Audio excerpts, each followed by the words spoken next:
Money market क्या है? बहुत ही आसान शब्दों में day to day life example से समझते हैं। एक सब्जी मंडी है, उसमें कोई शॉपकीपर है और वो डेली सब्जियां खरीदता है और बेचता है शाम तक।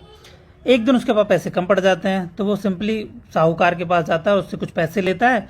उस दिन वेजिटेबल खरीद के ले आता है, वेजिटेबल्स को मार्केट में सेल करता है, वापस उसे पैसे मिल जाते हैं और जो पैसे उसे मिलते हैं उस पैसे को वो वापस सुबह को लिया हुआ कर्ज वापस कर देता है साहूकार को। बट इस केस में क्योंकि कोई पैसा फ्री में तो नहीं देगा, तो साहूकार उससे कुछ सूद लेगा, कुछ चार्ज लेगा, तो जो अमाउंट पे करता है उसे इंटरेस्ट कह सकते हो आप। चलो एक और एग्जांपल लेते हैं, इससे अगर नहीं समझ में आया। वैसे इसे मनी मार्केट कहते हैं, इसी तरीके से मनी मार्केट रन करती है। खैर दूसरा एग्जांपल लेते हैं। सपोज आप अभी स्टूडेंट हैं, आपके फैमिली आपको पहली तारीख को आपको पैसा भेजती है। अब आपको 25 तारीख को किसी काम के लिए बहुत ज़्यादा ज़रूरत है, पता है कि पैसे 1 तारीख को आएंगे और 25 को आपको ज़रूरत है, तो ये 5 दिन आपको किसी ना किसी तरीके से मैनेज करने हैं। तो इस 5 दिन पहले पैसे की रिक्वायरमेंट आपने अपने किसी फ्रेंड से मांग ली और फ्रेंड ने आपको पैसे दे दिए। तो जब आप उसे पहली तारीख को जब आप उसे पैसा वापस करेंगे तो उसे थैंक्स तो ज़रूर बोलेंगे, और अगर बहुत अच्छी दोस्ती हुई या आपको अच्छा लगा तो आप उसे एक छोटी सी ट्रीट भी दे सकते हो। यहाँ इंटरेस्ट आपको मॉनेटरी फॉर्म में नहीं देना है, ये आप भाईचारा या दोस्ती में कर सकते हैं। बट यहाँ पे आप मॉनेटरी भी दे सकते हो या नॉन मॉनेटरी। नॉन मॉनेटरी क्या है? आपने थैंक्स बोल दिया, आपकी सोशल कैपिटल बनेगी इससे। खैर अब समझते हैं एक्चुअल में मनी मार्केट होती क्या है, बड़े लेवल पे किस तरीके से काम करती है। मनी मार्केट में होता क्या है कि जो बैंक्स होते हैं वो कैसे रन करते हैं, आपका जो डिपॉजिट होता है उसी डिपॉजिट को बैंक लोगों को लोन के तौर पर देती है।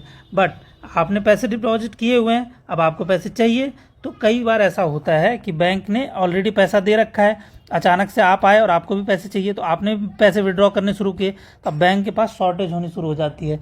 तो बैंक इस सडन शॉर्टेज को कैसे फुलफिल करेगा? तो वो जाती है आरबीआई के पास, आरबीआई से पैसे मांगती है या फिर किसी अन्य बैंक से पैसे उधार लेती है। पर ये उधार लंबे समय के लिए नहीं चाहिए, क्योंकि आज आपने पैसे निकाले, हो सकता है आपके आज पैसे निकालने से बैंक को ज़रूरत पड़ गई, बट कल लोग फिर डिपॉजिट करेंगे, फिर पैसा आ जाएगा, तो ये पैसे वापस बैंक आरबीआई को या अदर बैंक को दे देगी।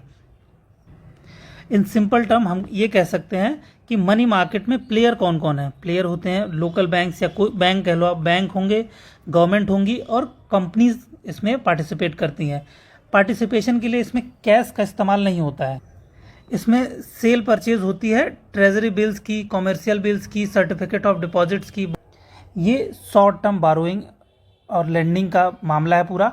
इसकी मैक्सिमम टाइम लिमिट 1 ईयर है। 1 साल से ऊपर का अगर कोई बॉन्ड या कोई सेल परचेज हो रही तो वो कैपिटल मार्केट में चली जाएगी, मनी मार्केट में नहीं आएगी। आई होप आपको ये कॉन्सेप्ट समझ में आ गया होगा। नहीं आया है तो कमेंट में अपना डाउट लिख दीजिए, मैं उसे आंसर कर दूंगा।